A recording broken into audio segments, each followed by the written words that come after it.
सद्गुरु का सत्संग नहीं मिल पाया। गंगा जल में तन धोने से मिटी न ममता माया। गंगा जल में तन धोने से मिटी न ममता माया। ज्ञान भक्ति वैराग्य हृदय में जब तक नहीं समाया। ज्ञान भक्ति वैराग्य हृदय में जब तक नहीं समाया। तब तक जो कुछ किया व्यर्थ श्रम कुछ भी हाथ न आया। जो कुछ किया व्यर्थ श्रम कुछ भी हाथ न आया। हम भक्तों के लिए सुलभ है हरि नाम आधार। हम भक्तों के लिए सुलभ है हरि नाम आधार। हरि नाम आधार। हरि नाम आधार। हरि नाम आधार। हरि नाम आधार। भूल न जाऊं तुम्हें कहीं ये विनती बारंबार। भूल न जाऊं तुम्हें कहीं ये विनती बारंबार।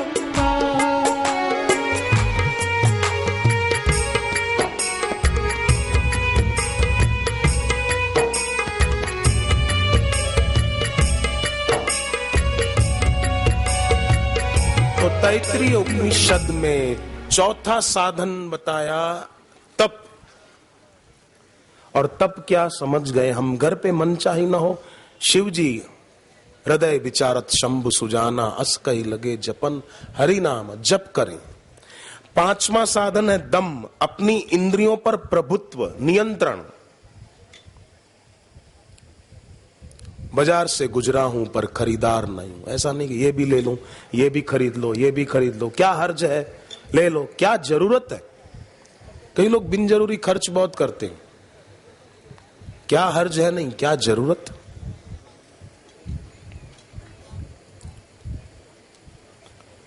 तो पांचवा है दम, इंद्रियों पर नियंत्रण। छठा है शम, मन की फालतू वृत्तियां शांत। उसके लिए जरूरी है कि मानसिक जप होता रहे। कभी कभी ऐसा भी हो कि जप करना ना पड़े, हम शांत हो और हमको जप सुनाई पड़े कि मेरा जप चल रहा है, मेरे अंदर जप की धारा चालू है। ऐसी मन की वृत्तियां शांत हो, शम। सातवां साधन बताया अग्नय। अग्नय मतलब अपने तेज की रक्षा करना, तेजोमय जीवन जीना और उस तेज की रक्षा करना। वो तेज बिखरे नहीं, नष्ट ना हो। और तेज नष्ट नहीं होगा, अपनी इंद्रियों की शक्ति बेकार में नष्ट ना हो, तो तेज की रक्षा होगी, साधना की, आध्यात्मिक तेज की। कभी समय मिले तो आंख बंद करके बैठें। बिन जरूरी देखना क्या, आंखों की शक्ति क्यों गंवाना। अग्नय, अपनी आंख हर किसी को न दें, हर किसी से दृष्टि मिलाएं नहीं। राम जी के पास शूर्पणखा आई, राम जी ने दृष्टि दी उसको, ये अग्नय। राम जी ने प्रेरणा दी, अपने सात्विक तेज की रक्षा करो। कृष्ण भगवान के पास पूतना आई सुंदरी बनकर, भगवान ने देखा उसके तरफ, आंख बंद कर ली। भगवान राम ने और भगवान कृष्ण ने संकेत दिया है, हर किसी को अपनी दृष्टि मत दो। चलें तो भी सामने 5-6 फुट तक नजर पड़े, उधर देखते हुए चलें। अग्नय, अपने तेज की रक्षा। हनुमान चालीसा में आता है ना, आपन तेज समारो आपे, तो तीनों लोक हांकते कांपे। अपने तेज की रक्षा करना, अपनी भक्ति की रक्षा करना। आठवां अग्निहोत्रम।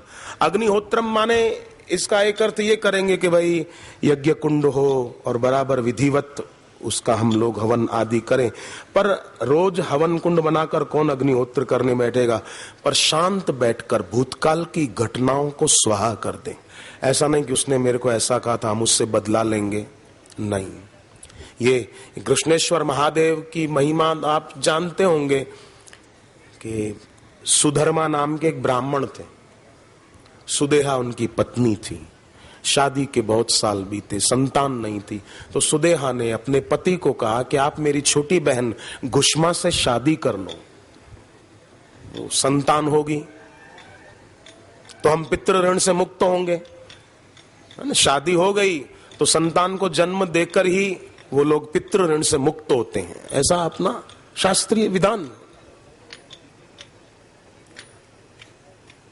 तो सुधर्मा ने मना किया कि नहीं नहीं, मेरा मन नहीं मानता। पत्नी बोली नहीं, आप ऐसा करें, संतान हो तो अच्छा है। पत्नी के बहुत आग्रह करने पर सुधर्मा ने गुष्मा से शादी कर ली। गुष्मा शिवजी की भक्त थी। रोज सुबह उसका नियम था, आटा लगाकर आटे के छोटे छोटे 100 शिवलिंग बनाती थी और शिवजी की पूजा करती थी। पूजा करके फिर वो आटे के शिवलिंग तालाब में विसर्जन कर देती। रोज का नियम उसका। शादी के बाद भी उसने नियम छोड़ा नहीं, शिवजी की पूजा रोज करनी। शिवजी उसके आराध्य देव थे। समय बीता, भगवत कृपा से उसे एक तेजस्वी बेटा हुआ। अब सुदेहा को पता नहीं क्या हुआ, उसको हुआ कि अब मेरे पति गुष्मा के तरफ ही ध्यान देते, मेरे तरफ ध्यान नहीं देते, इसको बेटा हुआ है इसलिए। तो इसने रात को बच्चे को मार डाला और मार कर टुकड़े टुकड़े करके फेंक दिया सरोवर में। गुष्मा सुबह उठी, सारी बात समझ में आ गई, फिर भी इसने अपना नियम नहीं छोड़ा कि मेरा रोज का नियम है। गुष्मा ने प्रेरणा दी है कि कभी भी कैसी भी परिस्थिति अपना नियम नहीं छोड़ना। गुष्मा ने आटा लगाकर 100 शिवलिंग बनाए। उस दिन उसका मन विशेष भक्ति भाव से भरा हुआ था। बाहर की परिस्थिति उसकी भक्ति को कम न कर पाई। प्रतिकूलता हमेशा भक्ति में बाधक लोगों को लगती है पर होती नहीं है।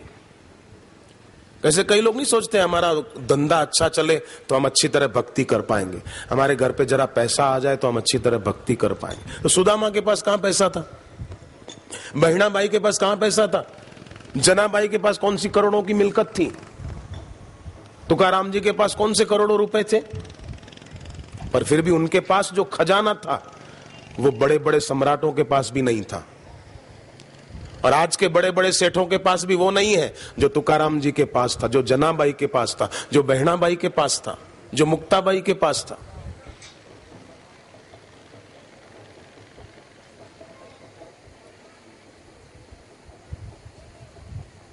जो ज्ञानेश्वर जी के पास गुरु भक्ति से आया। और आज देखो देश विदेश के लोग, आनंदी कितना बड़ा तीर्थ बन चुका है, कितने देश विदेश के लोग उधर जाते हैं।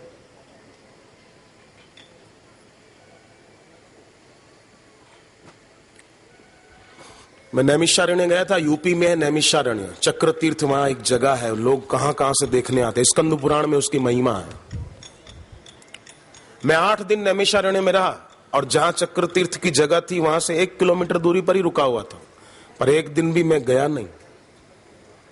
दूसरी बार भी नैमिषारण्य गया, 2 दिन रहा, पर एक बार भी उधर जाने की इच्छा भी नहीं और न जाने का अफसोस भी नहीं है। पर आलंदी जाता हूं तो ज्ञानेश्वर जी की समाधि पे जाने की जरूर इच्छा होती है और उनको प्रणाम करने की बहुत इच्छा होती है। और कभी अंदर जा नहीं पाया तो बाहर से जरूर प्रणाम करता हूं, आते जाते मौका मिले तो जरूर अंदर जाता हूं वंदन करने को, क्योंकि उनके दिल में जो सदगुरु की भक्ति है वो अद्भुत है। इसलिए मैंने ज्ञानेश्वरी गीता भी अपने साथ रखी है, कई बार पढ़ता हूं। बहुत महिमावंत ज्ञानेश्वर जी की गुरु भक्ति है, वो उनकी ज्ञानेश्वरी गीता पढ़ने से पता चलता है। मैं तो कहूं इधर उधर की दूसरी किताबें साधना में आगे बढ़ने के लिए पढ़ना ना समझिए, पढ़नी है तो ज्ञानेश्वर जी की गुरु भक्ति पढ़नी चाहिए। ज्ञानेश्वर जी की गुरु में प्रीति कैसी थी वो पढ़नी चाहिए।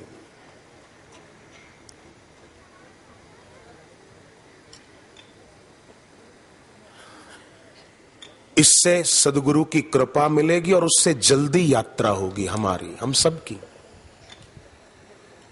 तो 8वां साधन अग्निहोत्रम, भूतकाल की घटनाएं स्वाहा, उसको याद न करके अपने गुरु का सुमरण, गुरु के नाम का सुमरण, गुरु के ज्ञान का विचार। ऐसा नहीं कि पहले हमारे पास पैसा बहुत था, आजकल कम है। कम है तो कोई बात नहीं, चिंता क्यों करते हो, फिर हो जाएगा। आज 19 तारीख है, कल 20, कल मासिक शिवरात्रि है और मंगलवार भी है। अगर किसी के सिर पे कर्जा हो ना तो कल खास नमक मिर्च न खाए और शाम को सूर्यास्त होने वाला हो तब एक 5 बत्ती वाला दीपक जलाकर रख दे शिव जी के आगे। और कल तो हम गुरुदेव के सानिध्य में ही होंगे, एक छोटा दीपक, उसमें 5 बत्तियां यहीं लगा दी, क्या बुरा है।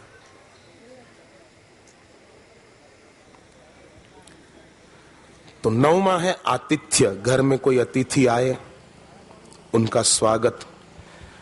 जिनके अतिथि, हकीकत में अब कोई मेहमान आए और उसका हम स्वागत करें, ये अच्छी बात है, परंतु जिन गुरुदेव के विचार बहुत ऊंचे हैं और हमारे दिल दिमाग में वो ग्रहण करने योग्य है कि ये गुरु के श्रेष्ठ विचार हमारे दिल में आए, जैसे कोई अच्छे मेहमान अपने प्रिय हम चाहते हैं कि वो हमारे घर आए, ऐसे ही गुरु के श्रेष्ठ विचार, गुरु के कल्याणकारी विचार हम रोज प्रार्थना करें कि हे गुरुदेव, आपके शुभ भाव, पवित्र भाव, आपके कल्याणकारी विचार हमारे अंदर आए, वो हमारे अतिथि बने और सदा के लिए रहें, जाए नहीं। घर में कोई मेहमान आता है तो चला जाता है ना। एक आदमी के घर मेहमान आए, एक भाई दूर के रिश्तेदार रहे, खाया पिया, घर वालों ने पूछा अब आपका क्या प्रोग्राम है। क्या प्रोग्राम है मतलब कब जाओगे, आपका क्या कार्यक्रम है। उसने कहा कि मेरी पत्नी मायके गई हुई है, मैं सोच रहा हूं 10-15 दिन यहीं रहूं। पति पत्नी एक दूसरे का मुंह देखने लगे कि 10-15 दिन ये यहीं रहेगा।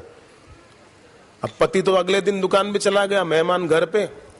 थोड़ी थोड़ी देर में, भाभी गर्मी बहुत लग रही है, थोड़ा शरबत लाओ। भाभी शरबत दे जाए। फिर थोड़ी देर बीते, भाभी थोड़ी लस्सी बना दो ना। भाभी लस्सी बना के दे जाए ठंडी। फिर थोड़ी देर बीते, भाभी पापड़ ले आओ। भाभी पापड़ ले आए, मन में सोचे कि पापड़ दूं कि झापड़ दूं, पापड़ दे जाए। फिर भाभी खाना बन गया, भाभी जरा चटनी बनाना, भाभी सब्जी तो करेले की बनाना, भाभी थोड़ी दाल भी बनाना, भाभी और थोड़ा सलाद भी काट देना अच्छे से, काकड़ी टमाटर प्याज। भाभी तो तंग आ गई।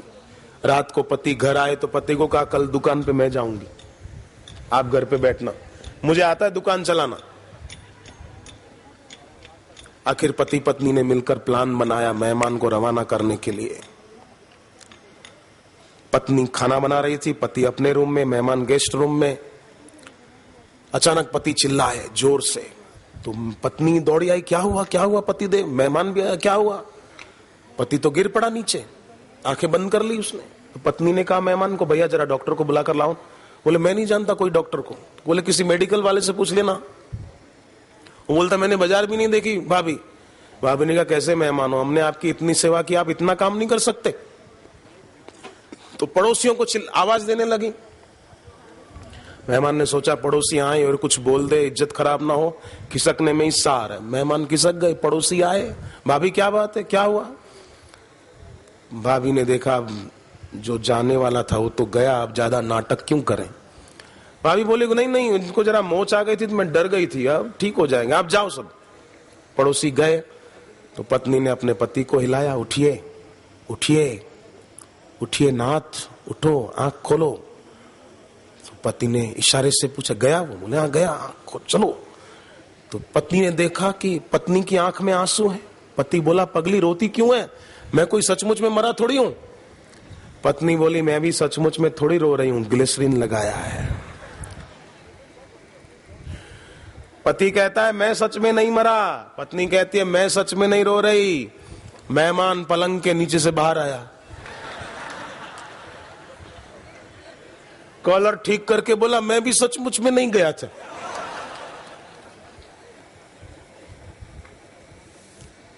अब उसको तो घर वाले भगाना चाहते हैं, परंतु गुरु के ऊंचे विचार, गुरु की ऊंची भावनाएं, गुरु के दिल में हमारे लिए जो प्यार है, वो उसको तो हम रोज आमंत्रित करें। और गुरु की ममता, मैं आपको एक बात पूछूं कि भगवत गीता में, खूब ध्यान से सुनना मेहरबानी करके, बहुत पते की बात है। भगवत गीता में भगवान ने कहा है कि ममता को छोड़ दो, ठीक है। निर्ममो निरहंकार, निर्मम हो जाओ, माने ममता रहित हो जाओ, ठीक बात है। ये जो लोग गीता पढ़ते हैं, मैं तो कहूं पढ़नी चाहिए भगवत गीता रोज, भले 2 श्लोक पर पढ़ो। अखबार पढ़ते हैं लोग, क्या जो नहीं पढ़ना चाहिए वो कचरा दिमाग में भरते रहते हैं। सुबह उठकर अखबार हाथ में उठा लेते हैं। तू भगवत गीता क्यों नहीं उठाता हाथ में? अखबार पढ़ेंगे, मैगजीन फालतू उठाकर पढ़ते रहेंगे। अखबार पढ़ने की मना नहीं है, मैं विरोधी नहीं हूं अखबार का, पर समय उसमें इतना जाए, उसके पहले सुबह सुबह भगवत गीता पढ़े, गुरु गीता पढ़े, श्री आशा रामायण पढ़े, हनुमान चालीसा पढ़े। ये सुबह पढ़ने योग्य है। सुबह उठे और अखबार आया, अभी नहाया नहीं, चाय पी रहा और अखबार पढ़ रहा है। वाह रे वाह, वाह वाह वाह, धन्य धन्य, क्या कहा जाए ऐसी विभूतियों को। तो भगवत गीता में ये बात जगह जगह आई है, ममता को छोड़ो, ठीक है। निर्ममो, 12वें अध्याय में, निर्ममो निरहंकार सम दुख सुख क्षमी विहाय कामान्य सर्वान, दूसरे अध्याय में भी पुमांशरति निस्पृह निर्ममो निरहंकार सशांति मदिगच्छति, ममता रहित हो जाओ, ऐसा कहा है। अब आप ये बताओ, भगवत गीता में ही एक जगह ये भी आता है, भगवान अर्जुन को कहते हैं कि तू मेरा मित्र है और तू मेरा भक्त है। तो क्या ये ममता नहीं है? बोलो भाइयों, तू मेरा दोस्त है तू, तो ये ममता नहीं है? तू मेरा भक्त बन, ये ममता नहीं कि तू मेरा भक्त बन, मेरा, ये ममता नहीं है? ठीक बात है। एक तरफ कहते हैं ममता छोड़ो, ममता त्यागो, और एक तरफ कहते हैं तू मेरा मित्र है, ठीक है। तो अब आप खुद सोचिए कि ममता त्यागने योग्य है कि रखने योग्य है। दूसरी बात, गुरुदेव इसके पहले आनंदी आश्रम में सत्संग कर रहे थे, कल परसों 2 दिन, ठीक है ना। उसके पहले सूरत के आश्रम में सत्संग था और कई जगह होते रहे। यहां से फिर बापूजी मुंबई जाएंगे, मुंबई में सत्संग होगा, फिर उल्लासनगर में होगा, फिर अहमदाबाद आश्रम में 3 दिन की शिविर, वहां गुरुदेव जाएंगे। तो ये क्यों गुरुदेव यहां क्यों आए और फिर मुंबई क्यों जाएंगे, फिर अहमदाबाद क्यों जाएंगे, किस लिए जाएंगे? इसलिए कि गुरुदेव साधकों को अपना मानते कि ये मेरे साधक हैं। तो ये गुरु की ममता हुई कि नहीं हुई? बोलो, है कि नहीं? आप सोचो जरा, है ना। पर सवाल ये है, भगवान कहते हैं ममता छोड़ो, और भगवान और गुरु खुद ममता रख रहे हैं कि मेरे साधक हैं, ये मेरे सत्संगी हैं। तो ममता वो त्यागने योग्य है जो शोषक है, जो शोषण करे किसी का। तू मेरा दोस्त है, ला मेरे को 10 लाख रुपया दे, ये ममता त्यागने योग्य है। पर गुरु की ममता शोषक नहीं है। गुरु की ममता हम साधकों का पोषण करती है, इसलिए ममता बढ़ाने जैसी है। ये बढ़ानी चाहिए और प्रार्थना करनी चाहिए, ये मेरी ममता और बढ़े तुझ में।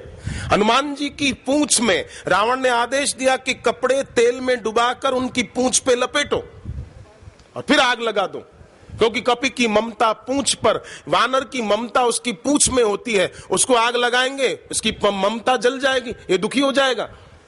पर हनुमान जी हंस पड़े। रावण ने पूछा क्यों हंसते हो? हनुमान जी कहते हैं मेरी ममता मेरी पूंछ में नहीं है, मेरी ममता तो मेरे राम जी के चरणों में है, और वो कोई जला नहीं सकता, वो किसी की ताकत नहीं जला दे। निंदकों ने बहुत कोशिश की, कई चैनल वालों ने बहुत कोशिश की पिछले वर्षों में कि हम साधकों की ममता को जला डालें, पर कोई जला पाया? कैसे सब साधक इतने क्यों आते हैं? और कई आ रहे हैं, रास्ते में है। पंडाल जितना बनाया था और बड़ा किया जा रहा है अभी से, पहले सत्र में। तो इसको कोई जला नहीं सकता है। और ये ममता पोषण करती है, हमारी भक्ति बढ़ाती है, हमारी सद्वृत्तियां बढ़ाती है। बच्चे तेजस्वी होते हैं, सारस्वती मंत्र बापूजी देते हैं और बच्चे जपते हैं तो प्रतिभावान बनते हैं। हमारे जीवन में भी आध्यात्मिक उन्नति होती है, हमारे भी रोग शोक दूर होते हैं। कल भी वहां पूना आलंदी आश्रम में एक बहन आई, और पूरी यूनिवर्सिटी, पूना यूनिवर्सिटी में फर्स्ट आई वो, सारस्वती मंत्र के जप के प्रभाव से। तो ऐसे और कई विद्यार्थी हैं और कई बड़े लोग हैं जिनके जीवन में खूब खूब तेजस्विता आई इस ममता से। मीरा की अपने गुरु रैदास जी के चरणों में ममता थी तो वो त्यागने योग्य नहीं है। शबरी की अपने गुरु मतंग ऋषि के चरणों में ममता थी, वो त्यागने योग्य नहीं है, वो तो बढ़ाने योग्य है, वो तो बढ़े।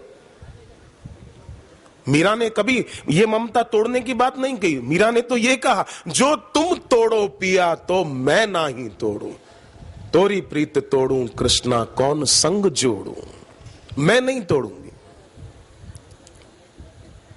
मीरा तो गाती है, मोहे लागी लगन गुरु चरणन की, मोहे लागी लगन गुरु चरणन की, मोहे लागी लगन गुरु चरणन की, मोहे लागी लगन गुरु चरणन की। चरण बिना मोहे कछु नहीं भावे, चरण बिना मोहे कछु नहीं भावे, झूठी माया सब सपनन की, झूठी माया सब सपनन की, मोहे लागी लगन गुरु चरणन की, मोहे लागी लगन गुरु चरणन की।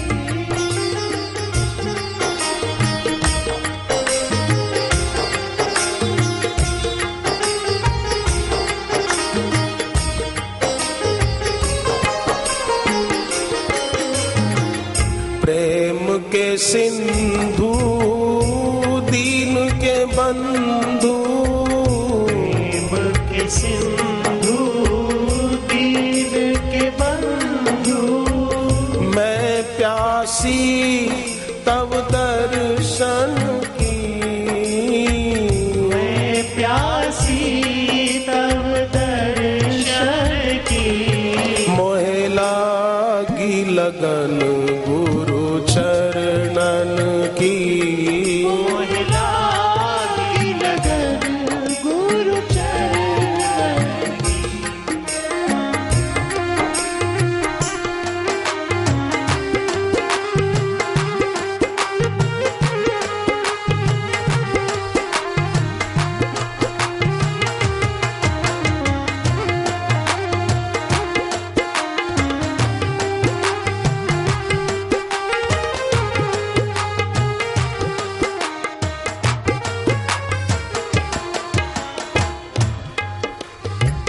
भव सागर अब सूख गयो है, भव सागर अब सूख गयो है, फिकर नहीं मोहे तरनन की, फिकर नहीं मोहे तरनन की, मोहे लागी लगन गुरु चरणन की, मोहे लागी लगन गुरु चरणन की।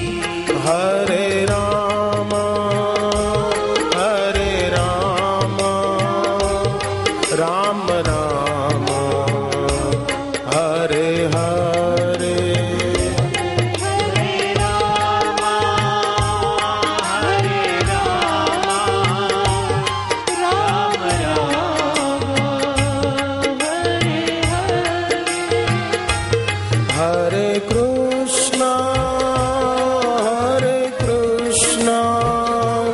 कृष्ण कृष्ण हरे हरे हरे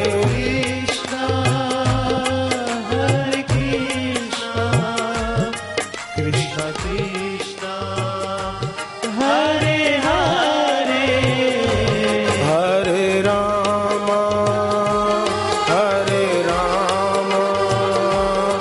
राम राम हरे हरे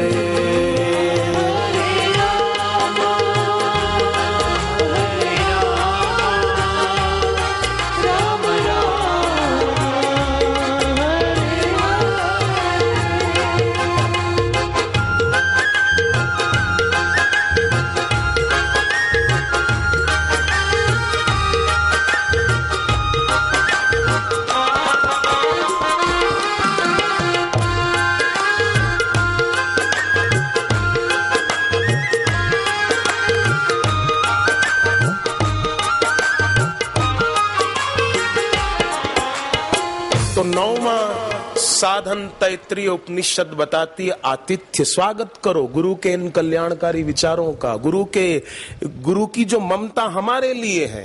गुरु यहाँ क्यों आते? ममता है कि यहाँ के साधकों को लाभ मिले। और मैं चाहता हूं ये ममता और बढ़े, ताकि गुरुदेव 2 साल में नहीं, साल में एक बार तो आए।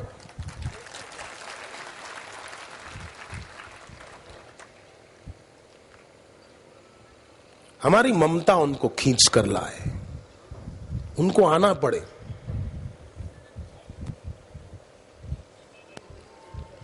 और जहां भी साधकों का ये ममत्व बढ़ता है, वहां गुरु स्वाभाविक खींचे चले जाते हैं। ये बढ़ाने योग्य है, ये ममता पुष्ट करने वाली। और आप देखो, ये कृष्णेश्वर महादेव की जो महिमा है, गुष्मा बच्चा उसकी बहन ने मारकर सरोवर में फेंक दिया है। अब बेटे में तो ममता होती है ना, पर गुष्मा की ममता ईश्वर में है, बेटे का भला चाहती और कैसे करती है आप देखो। ये ममता कैसी कल्याण करनी है ईश्वर में और गुरु में। आटे के शिवलिंग बनाए, बेलपत्र चंदन आदि पुष्प लेकर वो पूजा कर रही है। 12 ज्योतिर्लिंगों का स्मरण, महादेव का सुमिरन, गुरु का सुमिरन, सुमिरन से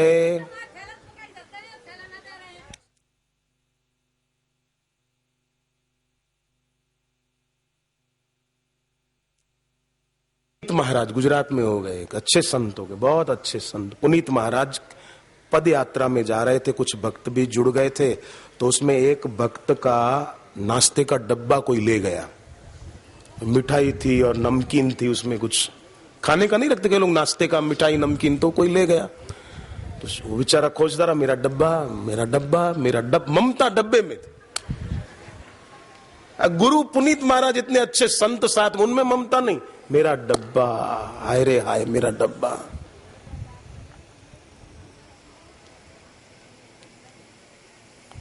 अब डब्बे को दिल दे दिया है। बोलो, सिंधी भाषा में एक भजन है, दिल डिजे दिल वारन खे, कहड़ो कदुर पवंदो बेकदुर यारन खे।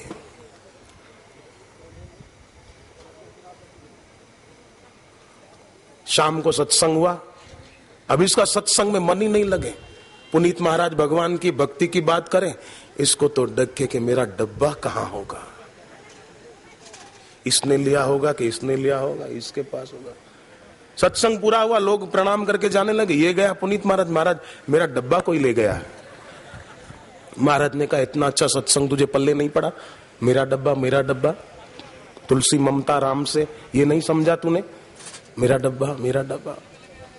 अगले दिन सत्संग पूरा हुआ, फिर महाराज मेरा डब्बा अभी तक नहीं मिला, 24 घंटे हो गए, महाराज आशीर्वाद दो मेरा डब्बा मिल जाए, भगवान की भक्ति मिल जाए, ये नहीं बोलता मेरा डब्बा मिल जाए, ऐसा आशीर्वाद दो महाराज। महाराज ने क्या किया कि इससे भगवान का भजन नहीं होगा, रात दिन डब्बे को याद करेगा, ईश्वर को याद नहीं करेगा। एक भक्त को बुलाया, बोले तुम्हारे पास पैसे है ना? बोले हाँ महाराज जी आपकी दया, हुक्म करो। बोले इसको एक डब्बा खरीद दे स्टील का बड़ा, और उसमें थोड़ा नमकीन और मिठाई डाल के इसको पकड़ा दे, जान छोड़े कम तक। 2 दिन से सत्संग ही नहीं सुनता, दे देना तू। तो उसने डब्बा भर के, भाई गुरुजी का आदेश है तो मिठाई नमकीन बहुत भर के दे दिया। तीसरे दिन शाम को सत्संग पूरा हुआ तो ये आया आगे प्रणाम करने, फिर वही। महाराज ने कहा अब क्या हुआ? बोले महाराज डब्बा एक तो मिल गया, पर वो वाला भी मिल जाता तो मेरे पास दो डब्बे होते मेरे पास। वो कहां गया महाराज? महाराज ने कहा वो कहीं भी गया, ये तो आ गया प्यारे, तू इधर देख। इस ममता को त्यागने की बात श्री कृष्ण ने गीता में कही है। और ये ममता जो साधक की सदगुरु में होती है और गुरु की अपने शिष्य में होती है,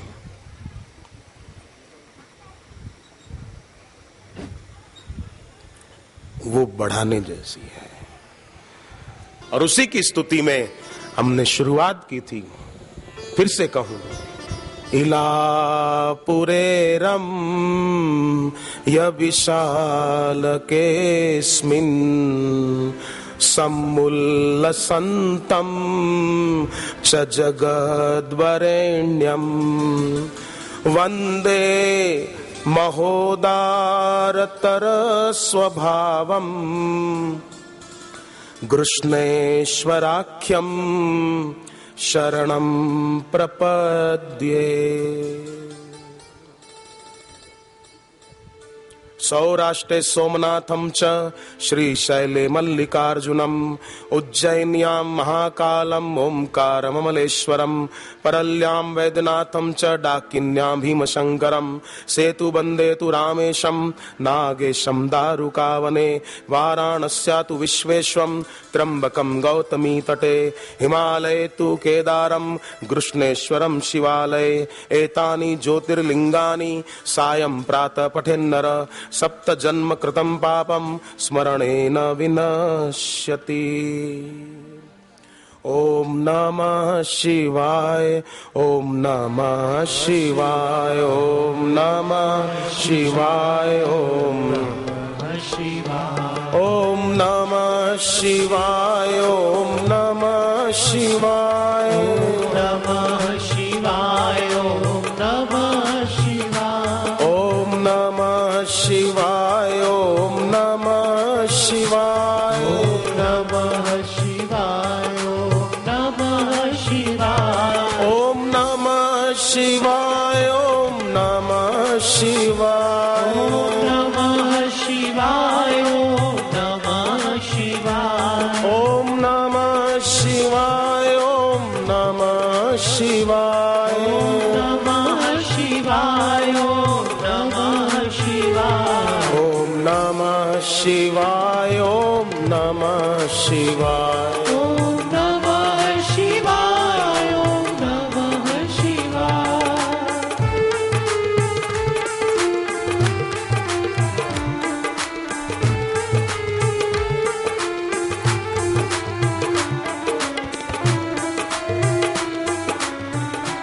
बैठ जाएं, बैठ।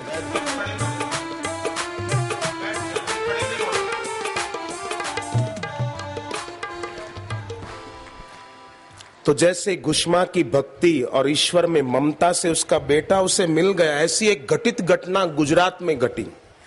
गुजरात में पंचमहाल जिला है, पंचमहाल जिला में लुणावाड़ा तहसील है। वहां एक महिला अपने पति के साथ एक बार लुणावाड़ा से अहमदाबाद आश्रम में आई और गुरुदेव की नजर पड़ी। स्वाभाविक गुरुदेव ने पूछा कि संतान? तो उन्होंने कहा बापू 3 बेटियां हैं। गुरुदेव ने उनको एक तिल का लड्डू प्रसाद में दिया, बोले जाओ, बेटियां हैं ना, बेटा भी होगा। और चौथी संतान बेटा हुआ। बेटा 1.5 साल का हुआ, उसको जहरी मलेरिया हो गया। अस्पताल ले गए, डॉक्टरों ने कहा ये बच्चा अब नहीं बचेगा। 1.5 साल की उम्र, जहरी मलेरिया, और बच्चा मानो अब मरा के अब मरा। डॉक्टरों ने हाथ धो दिए कि इसके अंतिम श्वास घर पे निकले, ले जाओ इसको। घर ले आए। घर आकर उस महिला ने और उसकी 3 बेटियों ने बैठकर सुमरण किया, जो शिव हैं वो गुरु हैं, जो गुरु हैं वो शिव हैं। वंदे बोधमयम नित्यम गुरुम शंकर रूपिणम। प्रार्थना की कि गुरुदेव आपका ही दिया हुआ, आपके आशीर्वाद से हुआ था, अब आपकी मर्जी, हमारे पास रखो कि अपने चरणों में बुला लो। अब सौंप दिया इस जीवन का सब भार तुम्हारे हाथों में, सब भार तुम्हारे हाथों में है, जीत तुम्हारे हाथों में और हार तुम्हारे हाथों में और हार तुम्हारे। तेरा तुझको सौंपते क्या लागे है मेरा, सौंप दिया। और जब सौंप देते हैं उनको तो भगवान का वचन है, सर्वधर्मान परित्यज्य माम एकम शरणम व्रज अहम त्वाम सर्व पापेभ्यो मोक्षयिष्यामि मा शुचः। पर याद रखना, शिकायती चित्त अध्यात्म मार्ग में प्रवेश पाने का अधिकारी नहीं है। जो अहोभाव से भरा है, अहम भाव से नहीं, वो अध्यात्म मार्ग में प्रवेश पाता है। उसकी ममता और भक्ति बढ़ती जाती है। जितना कृतज्ञता का भाव गहरा होगा उतनी अमृत की वर्षा सघन होगी, गहरी होगी, ज्यादा होगी और जीवन धन्य हो जाएगा। तो शिकायत अवरोध है। अहोभाव नहीं चूकना चाहिए, अहम, अपेक्षा और आसक्ति से मुक्त रखना चाहिए अपने को। क्योंकि शिकायत अगर रहेगी, ऐसा नहीं हुआ, ये क्यों नहीं हुआ, वो क्यों नहीं हुआ, नहीं, जो तेरी मर्जी वो मेरी मर्जी। जहां शिकायत हटेगी अनहद नाद सुनाई देने लगेगा, मनोकामनाएं अपने आप पूरी होने लगेगी, अहोभाव बढ़ता जाएगा। और ये बढ़ेगा तो फिर भक्ति भाव के आंसू, कृतज्ञता के आंसू निकलेंगे। और कृतज्ञता के और भक्ति भाव के आंसू जिसकी आंख में होते हैं, ऐसे भक्त की प्रार्थना को पंख लग जाते हैं और उसकी प्रार्थना बहुत दूर तक जाती है। और केवल शब्दों की प्रार्थना वो ज्यादा दूर नहीं जाती है। द्रौपदी की प्रार्थना कैसी थी, कितना दूर पहुंची। एक हाथी को मगरमच्छ खींच रहा था पानी में और उसकी प्रार्थना कितनी दूर पहुंची है और कैसा काम हुआ है। हालांकि ईश्वर दूर है ऐसी बात नहीं है, इसका मतलब ये नहीं कि भगवान दूर है, हम आंसू भरकर प्रार्थना करेंगे तो हमारी प्रार्थना दूर जाएगी। वो तो सर्वत्र है, हमारे में भी है, सर्वत्र है। हरिव्यापक सर्वत्र समाना, पर प्रेम ते प्रगट हो ही मैं जाना। ये प्रेम प्रकट करता है, ये ममता प्रकट कर देती है उनको कि वो मेरे हैं, विश्वनाथ ममनाथ, मेरापन। जैसे शबरी का कैसा ममत्व था। तो भक्ति भाव से भरे हुए आंसू आकाश की बरसात को भी फीका करने का दम रखते हैं। और आंसू निजी होते हैं, निजी होते हैं। जैसे सबकी उंगलियों के निशान अलग अलग होते हैं, अंगूठे के निशान सबके अलग अलग होते हैं, ऐसे आंसू भी भक्तों के निजी होते हैं, भाव के होते हैं, जिसका जैसा भाव। और फिर ऐसा पवित्र प्रेम हो तो परिणाम पीछे पीछे आता है। ऐसे उस महिला ने प्यार से प्रार्थना की थी तो परिणाम आ गया। डॉक्टर जो बोलते थे तेरा बेटा आज मरे कि कल मरे, ले जाओ अस्पताल से, उनको रवाना कर दिया। पर उन्होंने आस नहीं छोड़ी, क्योंकि संसार से कोई आस रखनी नहीं चाहिए और ईश्वर से कभी निराश होना नहीं चाहिए, गुरु से कभी निराश होना नहीं चाहिए। लोग आस गलत जगह रखते हैं इसलिए निराश होना पड़ता है। जबकि भगवान ने गीता में निराशीर यत चित्तात्मा, संसार में निराशी होकर रहो। अब क्या हुआ इसको, अब क्या हुआ, छोड़ो छोड़ो, बिठा दो उनको, कुछ खाना खिला दो। उस बहन का बच्चा सचमुच ठीक हो गया और अभी तक जब तो वो जवान हो गया, काफी वर्ष पहले की ये घटना है। प्रेम भरी प्रार्थना कितना काम करती है। मैंने एक बात अधूरी छोड़ी थी। वो सेठ संत को आग्रह कर रहा है कि महाराज मेरा जन्मदिन है, आप सोने में तोला गया है मेरे को। इस बड़े सेठ ने, कई लोग बाद में आए, फिर से थोड़ी संगति मिला दूं। सेठ बहुत पैसे वाला था, तो उसने अपने जन्मदिन पर तराजू की व्यवस्था की और सोने में तोला खुद को। सोना फिर बांट रहा था नाम करने के लिए। तो एक संत को बुलवाया, संत वीतरागी थे कि महाराज जितना सोना चाहिए लो। संत ने कहा बहुत आग्रह कर रहा है, तो एक तुलसी का पत्ता लिया, उस पे भगवान का नाम लिखा और कहा कि इस तुलसी के पत्ते का जितना वजन है इतना सोना दे दे मेरे को। चल। सेठ ने कहा आप मेरी मजाक उड़ा रहे हो? बोले मजाक नहीं उड़ा रहा हूं, इसका जितना वजन है दे दे बस। सेठ ने तो मंगाया तराजू, रखा तुलसी का पत्ता संत का दिया हुआ, एक तरफ राम नाम लिखा हुआ, एक तरफ सोना पहले थोड़ा सा ही रखा कि तुलसी के पत्ते का वजन कितना। परंतु तुलसी का पत्ता जहां था वो पलड़ा ऊंचा उठा ही नहीं। सोना रखते गए, सारा सोना रख दिया, घर का भी सोना जितना था वो भी रख दिया, पर तुलसी का पत्ता जिस तरफ था वो पलड़ा ऊंचा उठा ही नहीं।